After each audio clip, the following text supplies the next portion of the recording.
दिया। साथियों, ये सब हम सबों के लिए बहुत गर्व की बात है।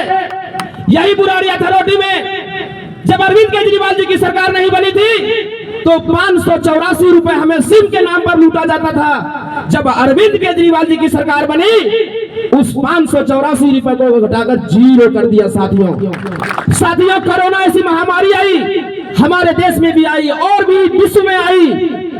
हमारे देश में 31 राज्य हैं।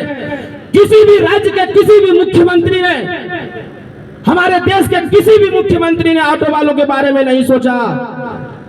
आम आदमी पार्टी के राष्ट्रीय संयोजक और हम सबों के लोकप्रिय नेता आदरणीय श्रीमान अरविंद केजरीवाल जी ने कोरोना के समय में ऑटो वालों के खाते में 5,000 एक बार नहीं 2 बार डायरेक्ट भेजे। यह हम सबों के लिए बहुत ही सुखद समय था।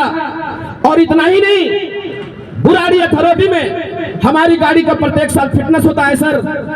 बुराड़ी अथॉरिटी में फिटनेस फीस के नाम पर हमें 600 रुपए लेकर के लूटा जाता था। जब अरविंद केजरीवाल जी की सरकार बनी, आम आदमी पार्टी की सरकार बनी, तो उन्होंने कहा नहीं, ये ऑटो वाले हमारे हैं, हमारे लिए दिन रात किए हैं। उन्होंने उस फिटनेस के फीस को 0 किया साथियों, 0 किया। यही नहीं सर, हमारी गाड़ी में मीटर लगता है। उस मीटर का रोड ट्राई देने के लिए अफसरों की मिली भगत से हमें यहाँ से 40 किलोमीटर दूर नजफगढ़ रेवला खानपुर जाना पड़ता था। जब आम आदमी पार्टी की सरकार बनी, अरविंद केजरीवाल जी की सरकार बनी, कहा नहीं, रोड ट्राई को समाप्त किया जाए। आज हमें किसी साथी को नजफगढ़ रोड ट्राई देने के लिए जाना पड़ता है, जरा हाथ खड़े करके बोलिए, दोनों हाथ खड़े करके बोलिए, किसी को जाना पड़ता है क्या? अरविंद केजरीवाल जी ने हम सबों के लिए इतना बड़ा काम किया। सर जी, जब बुराड़ी अथॉरिटी में हम जाते थे पहले, जब आम आदमी पार्टी की सरकार नहीं बनती थी, उस समय आरसी का पता बदलवाने पर अगर मैं टाइम से नहीं करा पाया तो 500 रुपए प्रत्येक महीने पेनल्टी शुल्क लिया जाता था। अगर 1 साल हो गया तो आपका 6,000। जब आम आदमी पार्टी की सरकार बनी तो उस 500 रुपए को 100 रुपए किया, यानी कि सालाना 1200 रुपए पूरे दिल्ली में।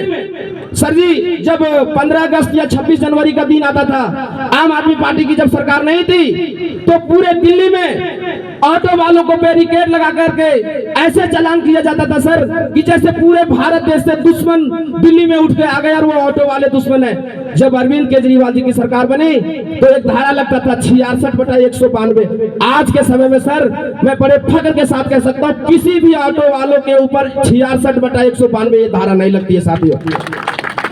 सर, पहले रिफ्यूजी का बहुत चलान होता था। अगर मैं सुबह घर से गाड़ी चलाने के लिए निकला और शाम को मैं कनॉट प्लेस में हूं और मुझे बुराड़ी आना है, तो कोई सवारी जबरदस्ती आकर के हमारी गाड़ी में बैठ जाते थे और कहते थे चलो नजफगढ़, तो सर हमें घबराहट होती थी। अगर हम नहीं जाते थे तो मेरा रिफ्यूजिंग का चलान होता था। जब अरविंद केजरीवाल जी की सरकार बनी तो उन्होंने कहा इस परेशानी को हम खत्म करते हैं। और सर आप देख सकते हैं गाड़ियों में लिखा है ऑन ऑफ ड्यूटी का एक बोर्ड लगाया।